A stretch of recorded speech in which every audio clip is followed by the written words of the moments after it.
Sir. ಇನ್ನೊಂದು sir, ಈಗ ನಿರ್ಮಲಾ ಸೀತಾರಾಮನ್ ಒಂದು ಮಾತು ಹೇಳಿದ್ದಾರೆ, ಪೆಟ್ರೋಲ್ ಅನ್ನ ನಾವು GST ವ್ಯಾಪ್ತಿ ತರಕ್ಕೆ ಸಿದ್ಧ ಇದ್ದೇವೆ, ಆದರೆ ರಾಜ್ಯಗಳು ಒಪ್ತಾ ಇಲ್ಲ ಅನ್ನುವಂತ ಮಾತನ್ನು ಹೇಳಿದ್ದಾರೆ. ಸರ್, ಈಗ ನಮ್ಮದು ಫೆಡರಲ್ ಸಿಸ್ಟಮಲ್ಲಿ 3 ಲಿಸ್ಟ್ ಇದೆ. State list, central list, concurrent list. State ಲಿಸ್ಟಲ್ಲಿರೋ ಸಬ್ಜೆಕ್ಟ್ಸ್ಗೆ ನಾವು ತೀರ್ಮಾನ ತೊಗೊತೀವಿ, ಸೆಂಟರ್ ಲಿಸ್ಟಲ್ಲಿರೋ ಸಬ್ಜೆಕ್ಟ್ಸ್ನ ಅವ್ರು ತೀರ್ಮಾನ ತೊಗೊತಾರೆ. ಕಾನ್ಕರೆಂಟ್ ಲಿಸ್ಟ್ ಅಂದರೆ ಸ್ಟೇಟು ಸೆಂಟರು ಇಬ್ಬರು ತೀರ್ಮಾನ ತೊಗೊತೀವಿ, ಆದರೆ ಸೆಂಟರ್ ತೀರ್ಮಾನನೇ ಫೈನಲಿ ಗೆಲ್ಲೋದು. ಈಗ ಅವ್ರ ಅಧಿಕಾರದಲ್ಲಿರೋ ಸ್ಟೇಟ್ಸು ಇದ್ದಾವೆ, ಸೊ ಅವ್ರು ತರಲಿ ನೋಡೋಣ. ಎಲ್ಲ ಸ್ಟೇಟ್ಸು BJPಯಲ್ಲಿರೋ ಸ್ಟೇಟ್ಸ್ನ ಒಪ್ಸ್ಕೊಂಡು ಬರಲಿ. ಈಗ ಮೊನ್ನೆ ಯಾವುದು 1 ನೇಷನ್ 1 ಎಲೆಕ್ಷನ್ ಬಿಲ್ಲು ಯಾವ ಧೈರ್ಯದ ಮೇಲೆ ಪಾಸ್ ಮಾಡಿದ್ರು? ಅವರು ನಂಬರ್ ಇತ್ತು, ಅವ್ರ ಹತ್ರ ಮೆಜಾರಿಟಿ ನಂಬರ್ ಇತ್ತು. ಅವ್ರೇನು ಗೊತ್ತಾ, ಬೇರೆ ಪಾರ್ಟಿಗಳನ್ನ ಜನರ ಮುಂದೆ ವೀಕ್ ಮಾಡಬೇಕು ಇತ್ತ, ಮೆಜಾರಿಟಿ ಇತ್ತ ಪಾಸ್ ಮಾಡೋಕ್ಕೆ.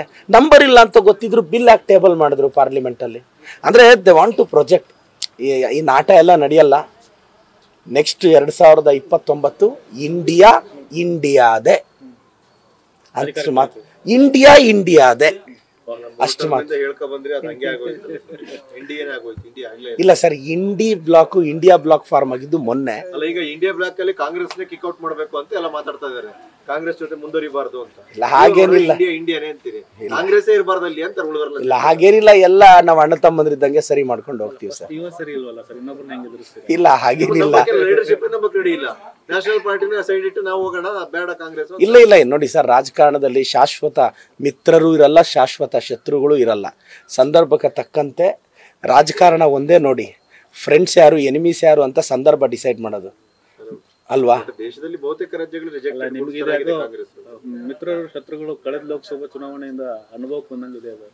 ಈಗ ಚಂದ್ರಬಾಬು ಅವರು BJPನ ದೂರ ಇಟ್ಟಿದ್ರು, ಈ ಬಾರಿ ಹತ್ರ ಹೋಗಿದ್ದಾರೆ. ಅವ್ರು ಯಾವಾಗ ದೂರ ಬರ್ತಾರೋ ನನಗಂತೂ ಗೊತ್ತಿಲ್ಲ. ಏನೇನಾಗುತ್ತೋ ನೋಡೋಣ. ಖಂಡಿತವಾಗೂ ಒಳ್ಳೇದಾಗುತ್ತೆ. ನಾನು ಹೊಸ ವರ್ಷದಲ್ಲಿ ದೇವರಲ್ಲಿ ಪ್ರಾರ್ಥಿಸ್ತೀನಿ, ದೇವ್ರೆ ಈ ವರ್ಷ ಆದರೂ BJP ಅವ್ರಿಗೆ ಒಳ್ಳೆ ಬುದ್ಧಿ ಕೊಡಪ್ಪ ಅಂತ. Thank you sir.